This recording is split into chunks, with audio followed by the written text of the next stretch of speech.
Hi, and welcome to Web Piano Academy. This is the place where you can discover news and you can meet interesting personalities of the music world. And today we have here with us Professor Poundie Burstein. Professor Burstein is a professor of music at Hunter College and the Graduate Center of the City University of New York. He has published many articles on tonal music, including one that was granted the Outstanding Publication Award of the Society for Music Theory in 2008. And he served as the president of the Society for Music Theory from 2013 to 2015. And let me add Professor Burstein on the screen. Hi, thank you very much. Hi. So we met a long time ago when basically you were president of the Society for Music Theory, right? Yes. So how did you end up in that position, first of all? No, that's that later. But how did you end up like in music theory? Because it's not really kind of something that everybody does, and we are so few people in the music theory world that I have the feeling I know pretty much everybody at this point. Well, I'll tell you how I got interested in music theory to begin with. Okay. Yeah, or music eventually.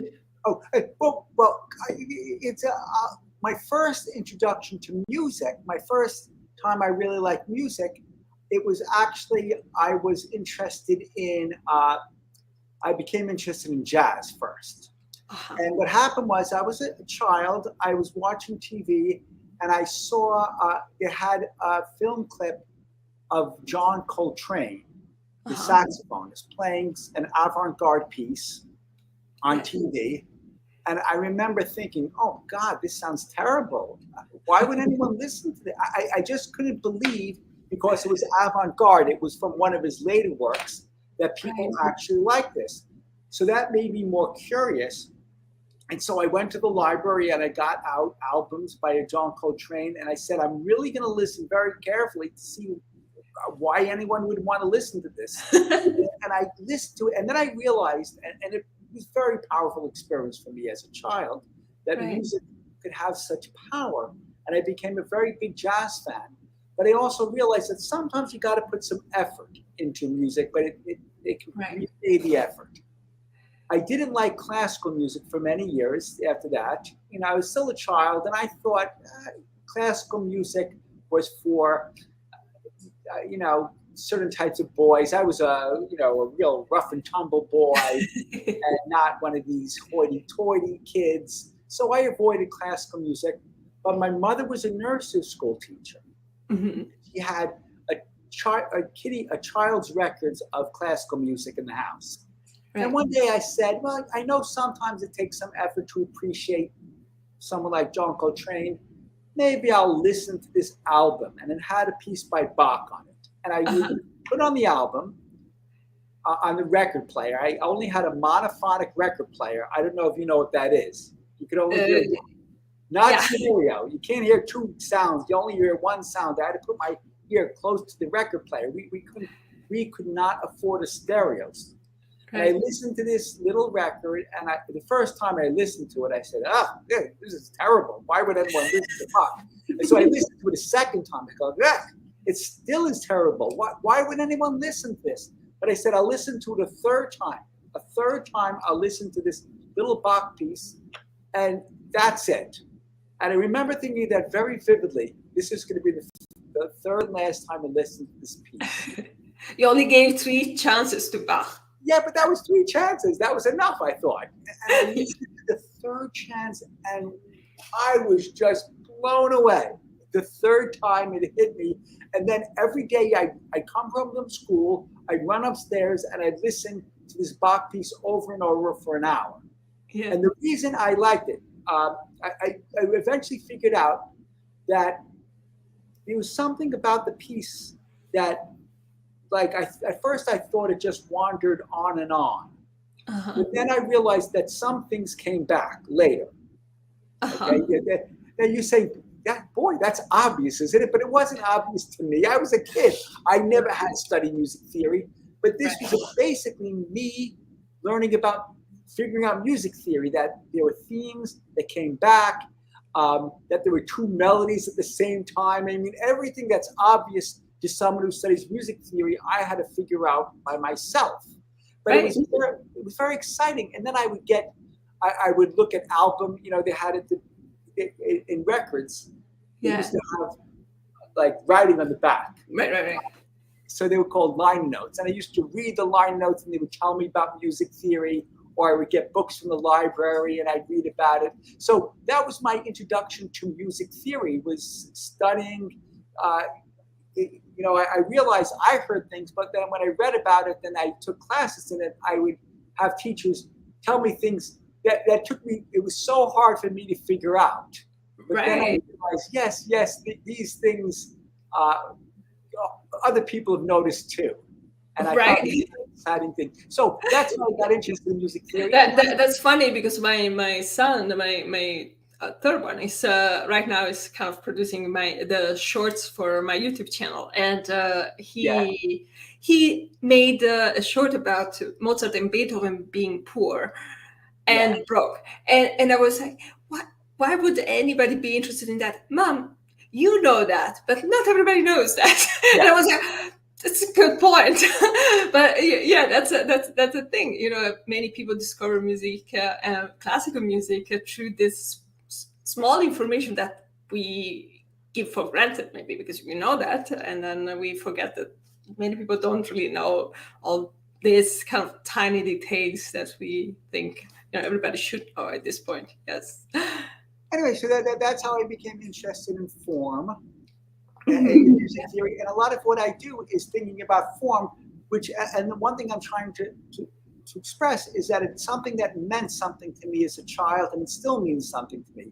I don't do it because it's an intellectual curiosity. I do it because when I think about form, I think about some things about the music that means so much to me, and that when I become aware of this, it helps highlight the experience. Yeah. But I think this pretty common for us, or for pretty much anybody who studies anything in any type of field, to be interested in something that you experienced as a child, and then you want to discover that, and then maybe you have then the tools and the strategies to discover new things about what you were interested in the first place, and that's kind of it's amazing. and then you went ahead and you studied in the university. Did you decide directly for music theory, or you went through an instrument, or I remember as while I was young, I still liked both jazz and classical music, and I was a saxophonist, and I studied saxophone and classical music. Eventually, I went to Easton School of Music, playing saxophone. And then I went to Manus. By then, I quit the saxophone. I still like the saxophone. I still like jazz, but I can only know so many things. So I focused on classical music. Then I went to Manus, and then I met one of my mentors there, Carl Schachter, and then I followed him to my master's degree and doctoral studies. So that's where I continued. Yeah. So you are specialized in Schenkerian analysis. Yeah. And probably because of Schachter influence, possibly. And how does this connect now to what you were proposing then later in the last book you wrote? Is it all connected? Is kind of Schenkerian analysis with just coming to So Schenkerian, I have to be what Schenkerian analysis is a very broad thing. People, they use the term sort of loosely. It's a collection of approaches. Yeah. And when someone says, according to Schenkerian analysis, this is what's the case, they're usually wrong, because it's like saying, well, if you're a Democrat in the United States, this is what you think. It's like, no, it's not. It's a general attitude, but it's not. You don't know exactly what I think. You have to ask each person directly. Yeah. So even though the one thing I'll say is I am the last active professor scholar who studied with one of Heinrich Schenker's students. It Right. doesn't mean I know anything more than anybody else, but it gives me at least a little street credibility Yeah. with this. And Heinrich Schenker, Schenkerian analysis is named after Heinrich Schenker. It has something to do with Heinrich Schenker, but not necessarily. The theories of Heinrich Schenker, the person, and what's called Schenkerian analysis are different.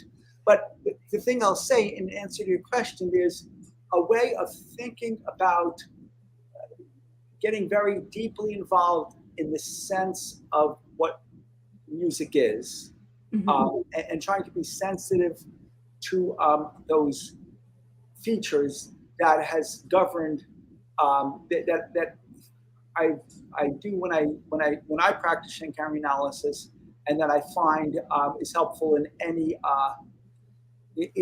field. I don't teach. Sometimes people teach Schenkerian analysis in a way that I think is wrong, where they say, I'm teaching you the secret code to understanding music. If it's a secret code, I don't care about it. I only care what I can feel. So if it's a secret code and I don't understand it, don't tell me about it. If it's a secret, I want to see how I can enhance my way of thinking about music. And I found that the system known as Schenkerian analysis the general practice helps give insight into certain aspects of certain types of music. Doesn't tell about all types of music or all aspects, but does tell about certain types of music. And whenever you do that, whenever you give insight into music, that could be a wonderful thing. Yeah, I was teaching some workshops in the past month about the Gallant style, and we were talking about structural codes and musical codes and all those things. And I said, well, this code is like a box, and then you have to open that box, but we don't really know what is in the box until you open it, and it depends on what you understand that it is in the box. So that is in the box then at the end. It's not even what the composer intended, but what you will see, what you will be able to see depending on your background, your kind of information, and whatever you want to see in that box. So it's always kind of such a thing, interpreting, those kind of secret codes that we receive from composers, right? So now going into your last book, which is like Journey Through Galant Expositions. So, my book. In case you want to see it. Yeah, I have it too. Okay, good. Yeah. Yes. So now I found it interesting journeys, that you talk about journeys instead of, schemas and patterns and structures and all those kind of musical terms. And you use the term journeys, and I found it interesting. And I have, maybe you can talk a little bit about Okay. I'll talk about it. So one thing is, when I learned about form, even as a child, you learn certain terms and certain.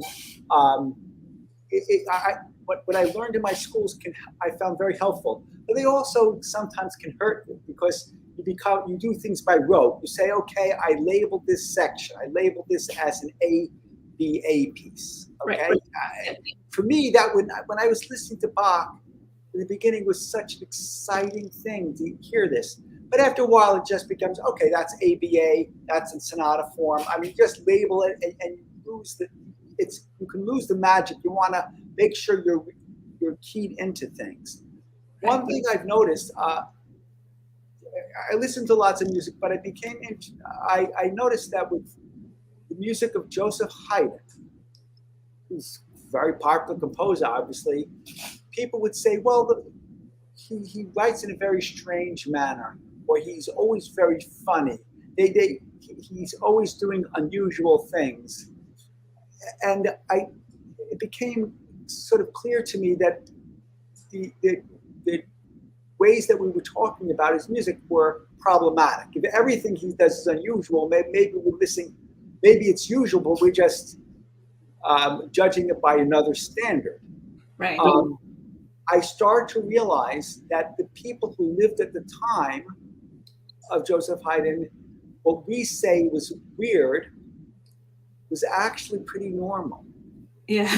But a lot of people don't know the other composers who lived in Haydn's time. That is what are known as Gallant Composers. People know classical composers, they know Mozart and Haydn, and they would compare Haydn, they know Mozart and Beethoven, they would compare Mozart to Beethoven, they would compare Haydn to Beethoven and Mozart, not to the hundreds of other excellent composers who lived at his time. And there was one theorist who, from around that time, named Heinrich Christoph Koch, who I found very influential. He just had a very down-to-earth way of talking about music. He was thinking, not interested in abstractions, but on how to compose music, and gave very practical ideas. So I started to realize, compare Haydn's music to Koch's concept, and I found it really gave a lot of great insights, both into what Haydn did that was normal, but perhaps more important, it helped me appreciate what he did that was truly unusual. So sometimes people say, isn't this an unusual thing that Haydn's doing? And I'd say, now I realize, no, that's what everybody did at the time. It's not unusual. And you're missing what he's doing that's really unusual if you understand that. Now, one of the things that I found particularly problematic about the way people talk about Haydn's music is there's a tendency, when you talk about form, to put things into little containers. Right. And that's what I do all the time. And it's a very helpful way of talking about music. You say, this piece is an A-B-A piece. This theme goes into the A box, that theme goes into the B box, that theme goes into the A box. Right. Or if you're listening just with a sonata form movement, when people look at the exposition, they try to, what type of things do people try to find in an exposition? What section? Like the first section, and then it goes to dominant, and then the first theme. Yeah. First theme zone. Right. Then they have a transition. Yes. That moves to a big break, and then you have the second theme zone. Right. It's like and it's a very powerful description. A lot of time, this is what when I was a child, I'd read, about Mozart's sonata form, and I'd hear the first part, the exposition. I'd hear first theme, then it sounded like we were moving someplace else, and then entered the big second theme, and there's a whole contrasting section, second theme, and a lot of times you try to make a contrast between the first theme and the second theme. I mentioned in my book, there was one musician a teacher was saying, the first theme and the second theme, they're like Othello and Desdemona, contrasting. It's a really helpful way of thinking about music, but I start to realize that people during the 18th century, during Mozart and Haydn's time, none of them talked about things like first theme, transitions, and second themes. Right. None of them. Now, theorists tend to be behind the time. It takes a while till you hear. It's not like a composer composes things and then the next day you have a theory about this. People now, they talk about popular forms in popular music, and they have really great insights, but they're basically 10 or 20 years behind the time. They're talking about popular music. You can't, someone who comes out today with a thing, don't have a vocabulary. But Heinrich Christoph Koch was describing things that were about 20 years before his time, but they worked perfectly for what Haydn did. And the main thing that he did, I saw that Koch and other theorists from the time did, is instead of looking at music through putting things in little boxes, they thought of it as journeys towards goals. It's a different way of thinking. And it's so different that it takes a while to really get this. And can I share a screen to show you what I'm doing? Yeah. So I'm going to share my screen. How do I do this? Share. Okay. I add it to the stream. This Oh, one? I'm gonna share. Oh, yeah. Oh, do you see that? Yes. Actually, let me first go back a little. Here is a standard layout for an exposition. Notice you start off with the main theme. Right. It's a gable. You lead to a resting point on a 1 chord. Then things become more energetic. You lead to a resting point on 5, more energetic, a resting point on 5 of 5. Then you finally lead to a perfect authentic cadence in the key of 5, followed by an appendix. I'm not thinking about sections or zones. I'm just thinking about motions towards goals. And I'd like to just play a brief piece by this composer, Lurline, Georg Simon Lurline. I'm going to play the piece and I'll guide you on the screen. The thing about this is, and Lurline wrote a theory book as well, and he analyzed his piece much along the lines that I'm showing you. He doesn't talk about themes, but he talks about motions towards the goals, much in the way I'm showing on the screen. And I'll play this and notice how it's a simple piece.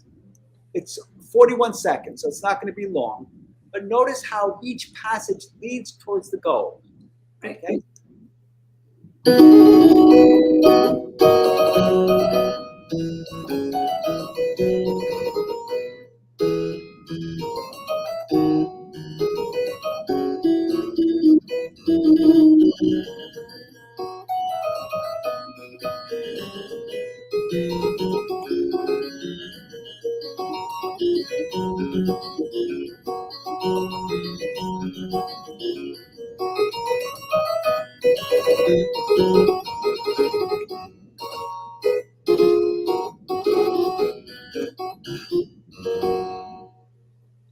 By the way, that was a performance by Magdalena Bashevska. And you're able to see how each phrase led to a resting point.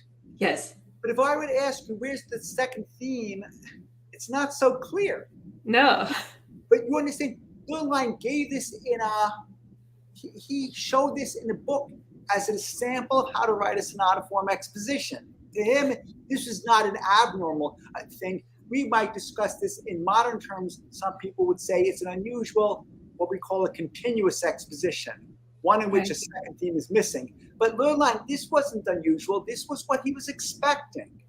People often say things like, by the way, they'll say, Haydn, he was one of those strange composers. A lot of times his expositions don't have first themes and distinct second themes, but he was doing exactly what was like, he was writing by the book if the book was something written in his time.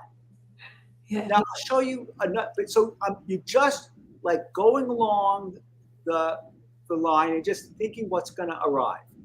However, sometimes there's going to be little breaks. I'm going to show you another type of thing. Notice the same resting points as before. Yeah. Only you might have a break after 1. Then you might also have a break after 5, followed by a lyrical passage. That people call the passo di mezzo. Passo di mezzo, you know what that is? Yeah. A middle type of for people who don't speak. A little middle pass, follow, and then by a periodo di cadenza. Okay, the cadential period. It's like you're moving along, and then you stop.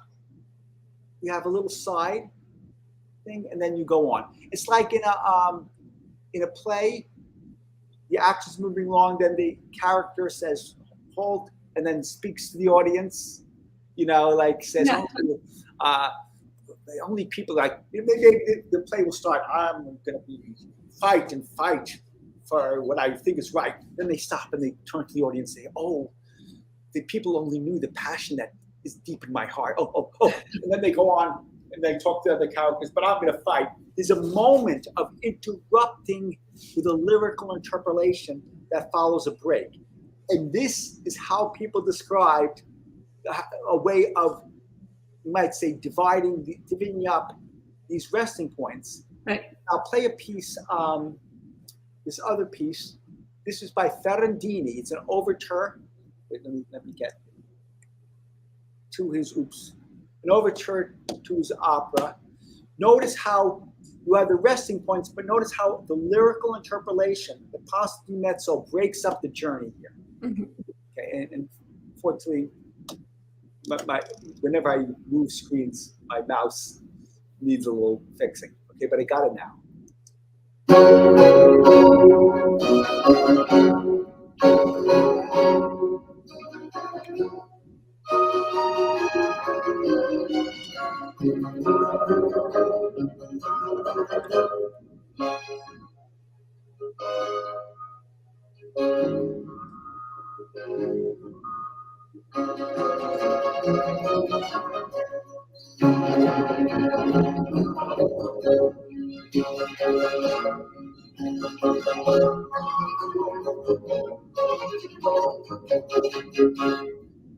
You see the same journey, the same resting points, but now shaped differently.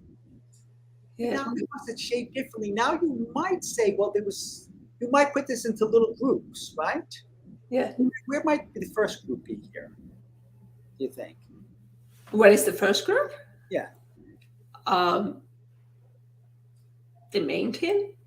Right? Yeah, the main theme. And then we have another group that's energetic. You might want to call that the what? Second theme? Oh, wait, the energetic passage.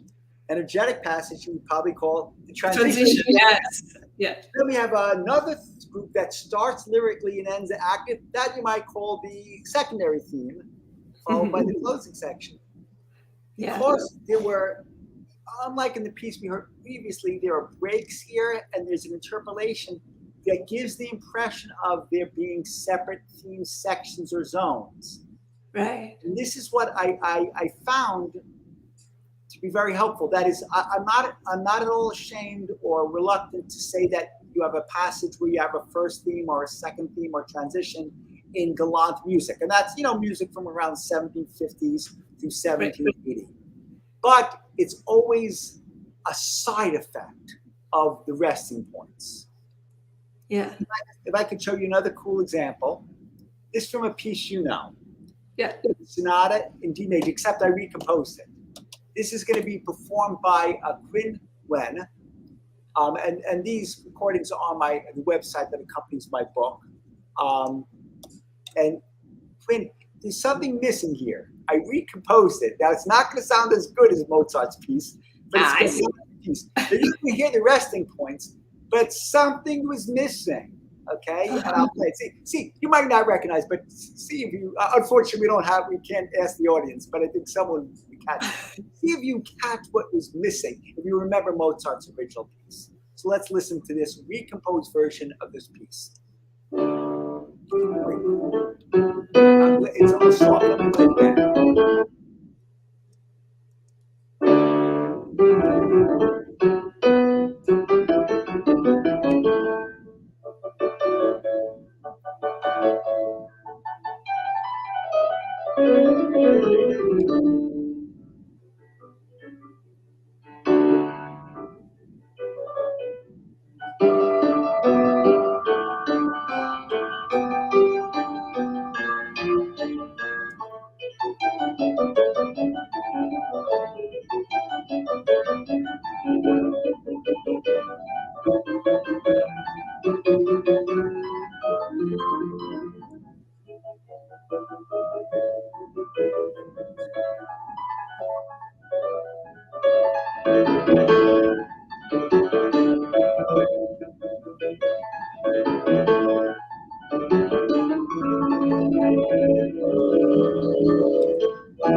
Have you noticed what was missing?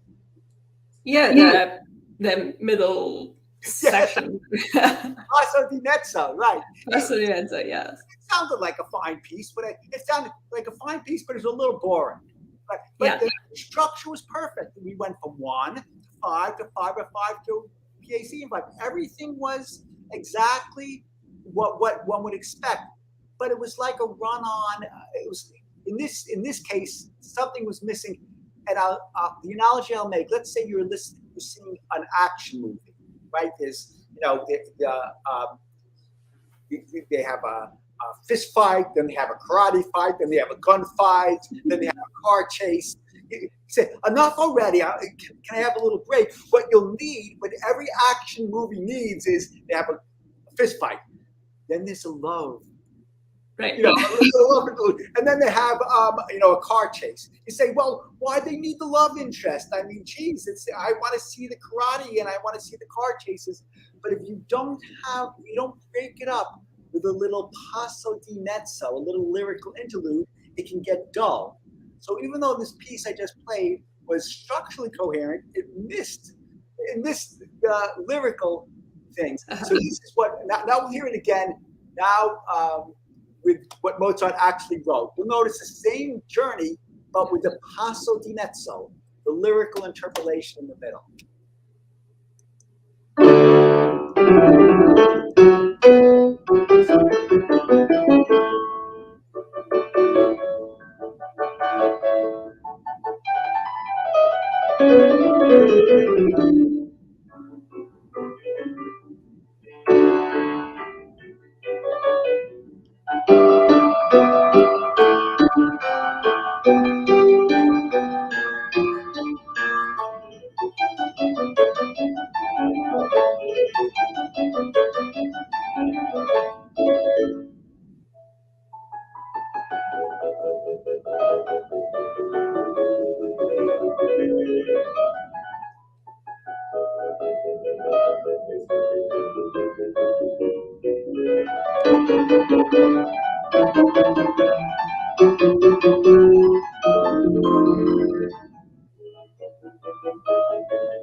Yeah. That's it. That the structures make sense, both pieces, but this is a work of poetry. And Yeah. because of the passo di mezzo, now we see, although I can see there's a first theme section, transition section, secondary theme zone, but it's a different way of thinking about it because it's going along the journey. In a typical way we describe now, we say the transition. This is a typical way I've taught before I came up with my theme of my book. I said the transition leads to the second theme. Yeah. Now I think of the second theme as being interpolated between the transition that comes before it and the periodo di cadenza that comes after it. Yeah. This, by the way, Czerny, and you know Czerny, Carl Czerny, was a student of Beethoven. This is how he described it. They would call the secondary theme, what we call the beginning of the secondary theme, they call the middle theme. It's the middle of this motion. And the transition, what we call the transition, Czerny called the continuation, and the periodo di cadenza he called the new continuation. That is, they thought of this as being this lyrical part of the secondary theme as being interpolated in between the transition and the final cadence. And this is a way to think about, maybe for a pianist to think about this when they play it, that the transition doesn't lead to this second theme, but that it's interrupted by it. Yeah. Yeah, it feels almost like it is if you think in those terms, it almost feels that it is you are kind of on a trip and you stop at the gas station and then you enjoy a little bit your free time walking and then you keep, driving. It almost feels that way if you think in these terms. So yeah. I'll play, if you don't mind, I'll play one more piece because Sure. I want to make sure this is by a fantastic composer named Maria Walpurgis. Now, one thing I did in my book, I didn't just talk about Mozart, Beethoven, and Haydn. First of all, Beethoven's not a Gallant composer, so I hardly talked about him at all. I talked about Mozart's early pieces and Haydn's pieces. Right. And a lot of times people will say, things that people will say are odd. You see, Mozart was doing when he was like 5 years old or 6 years old. They were actually pretty normal. It's what everybody was doing. But I talk about a lot of composers and about 100 different composers, but they all have fantastic music. Maria Walpurgis is one of them. And sometimes people say, well, were there any woman composers back then? Well, yeah, there were. But if you're only listening to Mozart and Haydn, Yeah. You don't realize. And Marie Valperg is a fantastic composer. Here you see again, you notice your resting points? It comes over and over again. Resting points 1, 5, 5 or 5, and PAC in 5. Here there is a lyrical interpolation, a passo di mezzo, and you'll hear it. And therefore, because this, as a side effect of the shaping of the journey, we can hear a first theme, transition, and secondary theme. So I'll play this piece by Marie Valperg. Okay.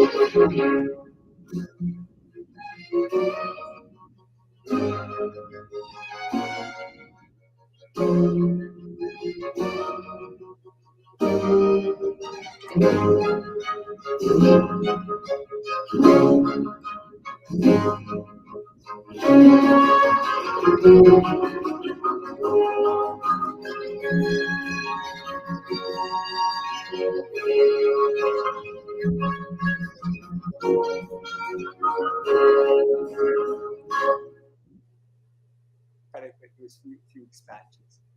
Yeah.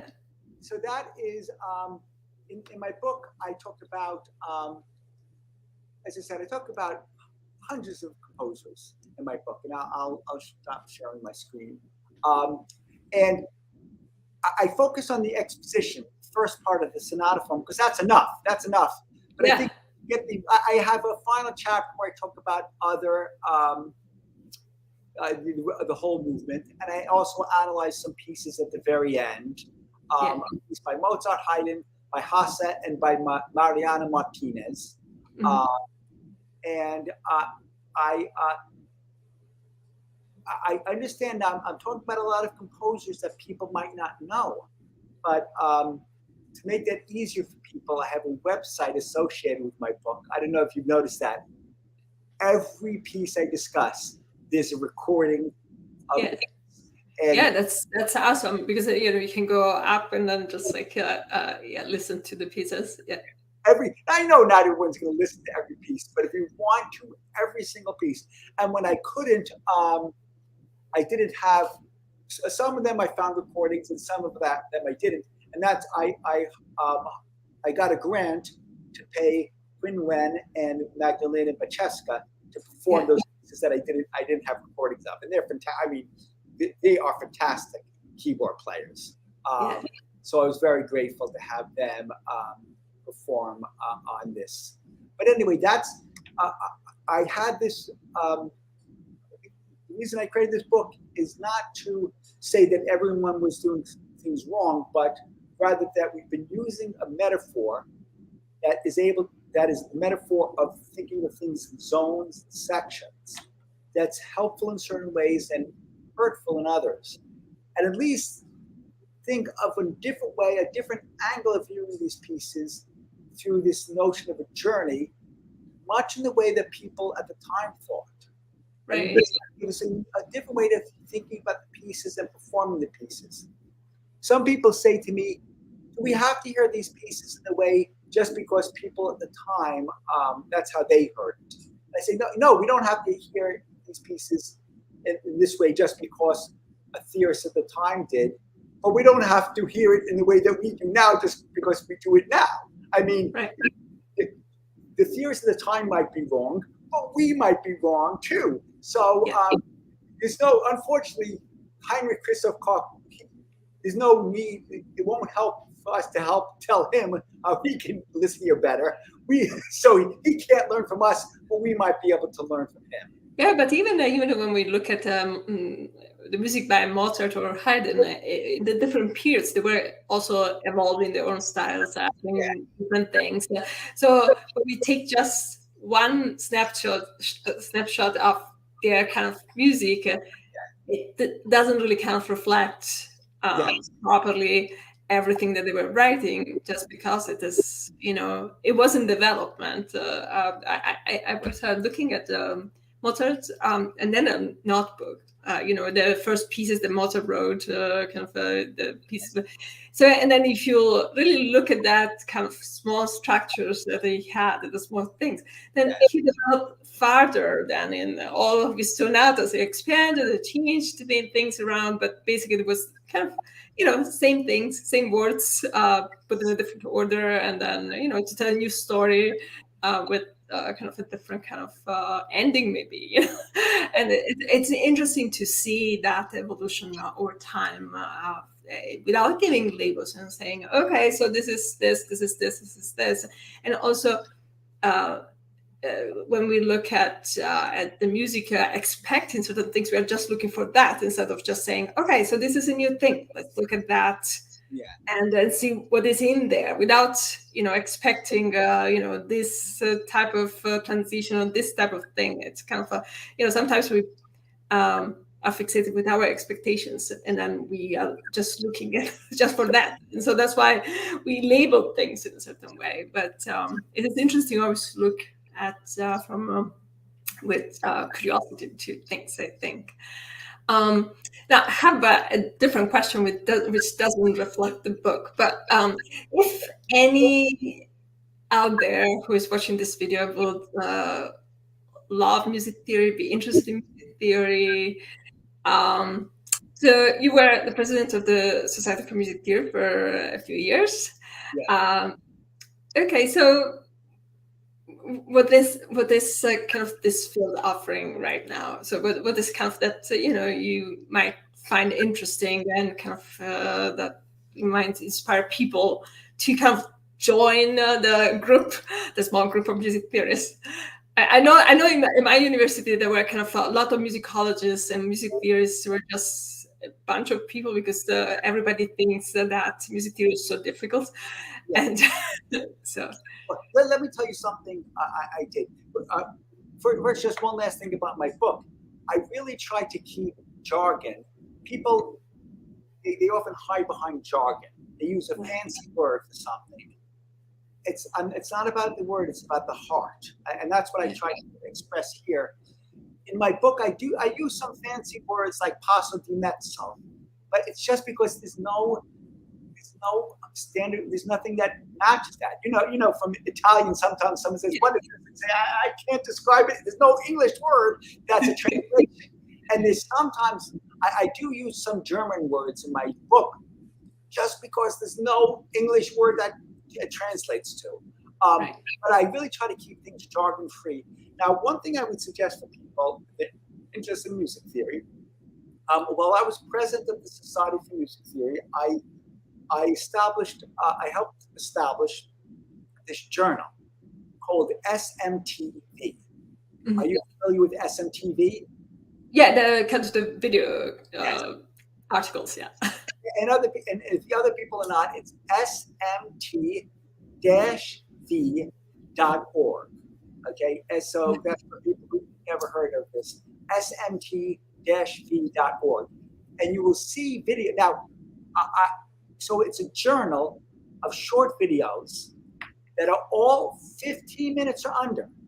So we're not gonna have you there for hours, right? I know this blog is going on, but the SMT videos are short, and some of them are under 10 minutes, and so you don't have to be, and they have to be very clear to anybody who's interested in music theory, but not necessarily studied it yet. So if you're interested in music theory, but you want to get started, I'd suggest listening to SMTV. Now, I became the editor for a number of years, and now the editor is Megan Case Long, who's an excellent editor.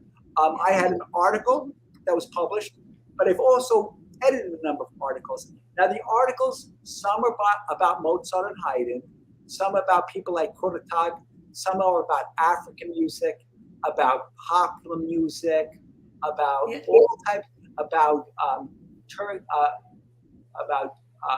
Turkish music. It's not just classical music. It's all types of music. And there was just an article that came out on this year. There was something about Clara Schumann's fugues. There was something about Kuwata, Keisuke Kuwata, a Japanese pop composer who did a parody of the Beatles. Yeah. It was an excellent article. Another excellent article on gesture in indie pop music. Yeah. And one that just came out on Aaron Copland. There's going to be something coming out soon on hip hop. I'm trying to give you the people here the impression this is not whatever you think music theory is. Oh, they only talk about Haydn and Mozart. Well, I had the experience of people telling me that in music theory only analyze chords, and somebody was commenting, "Oh, if you use music theory to learn music, I get confused." I was like, "How?" Like, "Oh, because you have to analyze all those chords." I was like, "You don't have to. Why would you do that?"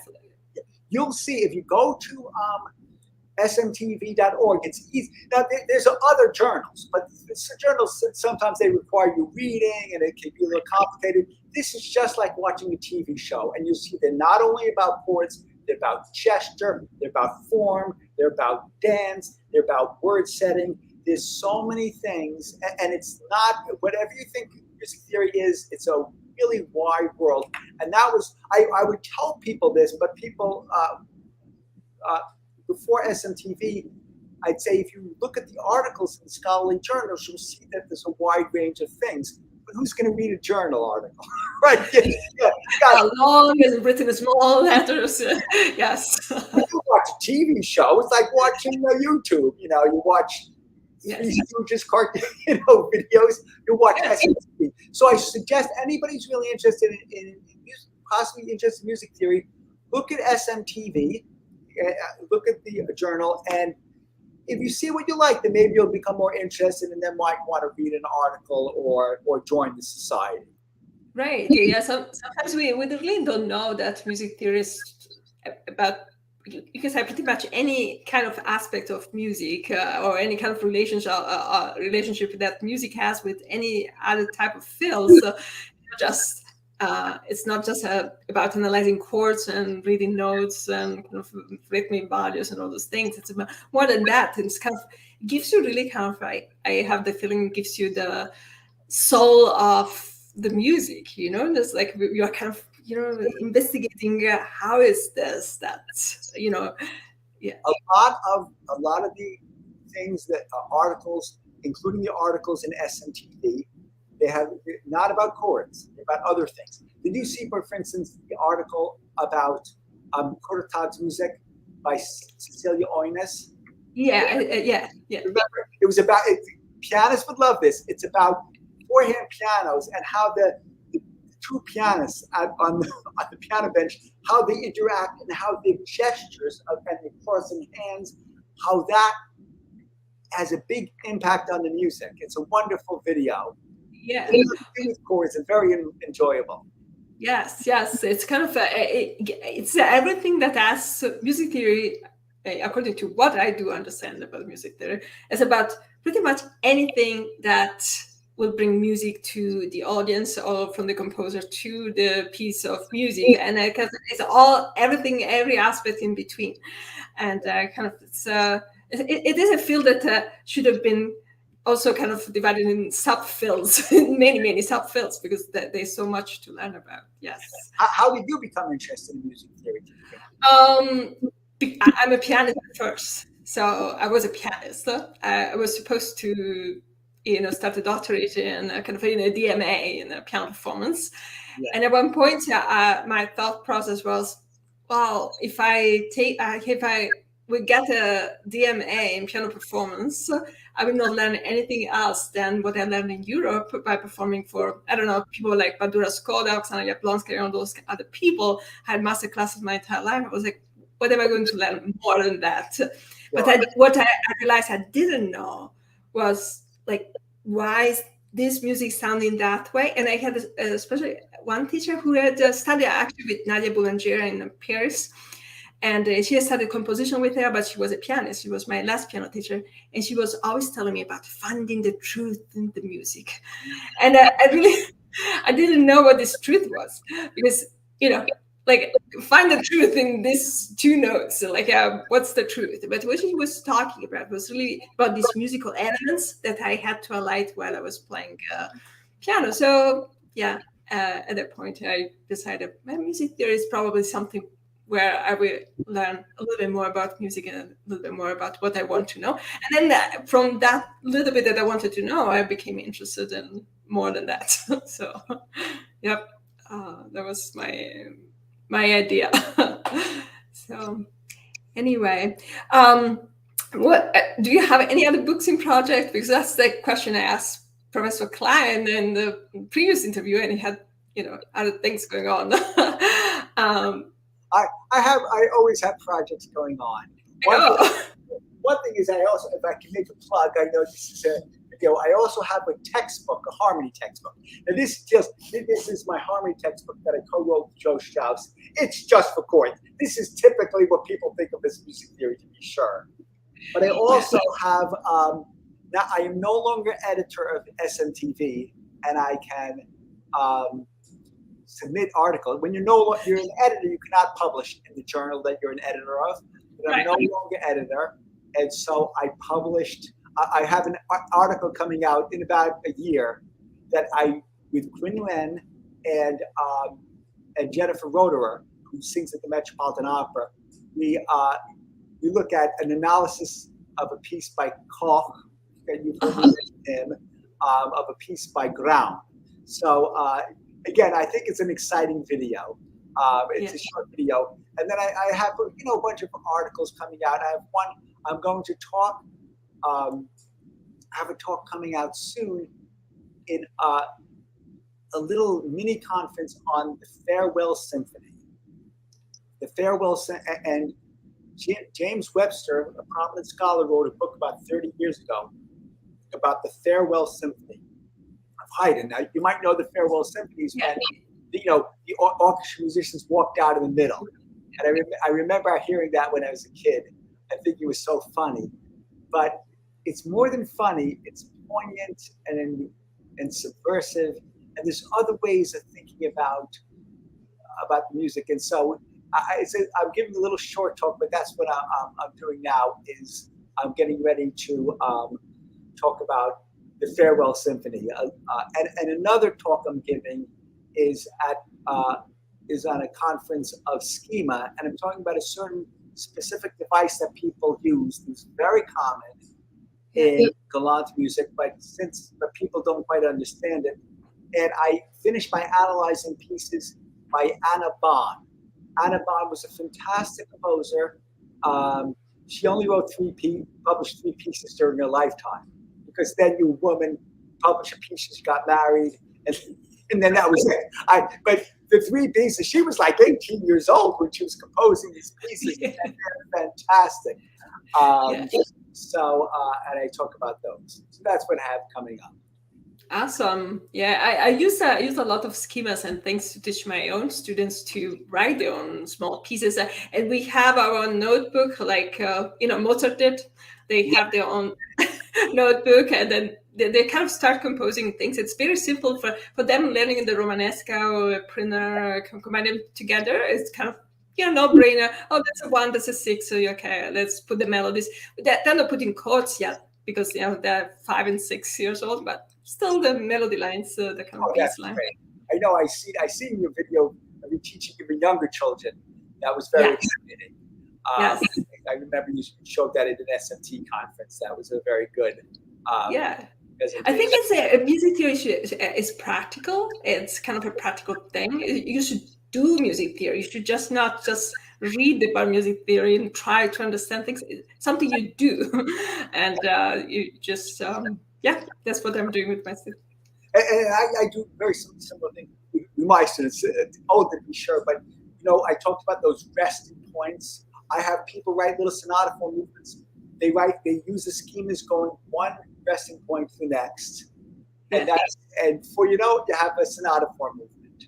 Yes, and it's kind of and if you think about this, they can apply also to more type of popular music. And it doesn't really happen. You change something, you change the accompaniment, maybe you change the rhythm, and then it sounds like written in the 21st century right away. So a lot of times in my classes, I have people not only analyze pieces, but they also compose pieces. yeah. So, That's the same type of piece they're analyzing. beautiful. Thank you so much for being with us today. It was a pleasure to talk to you, and I will post the link to your book and the link to the website as well in the description of this video. And I wish you a beautiful afternoon in New York. Here, very hot, so I'll be taking a drink of water soon. But thank you so much. It's been a pleasure. Thank you so much. Bye. Okay, bye.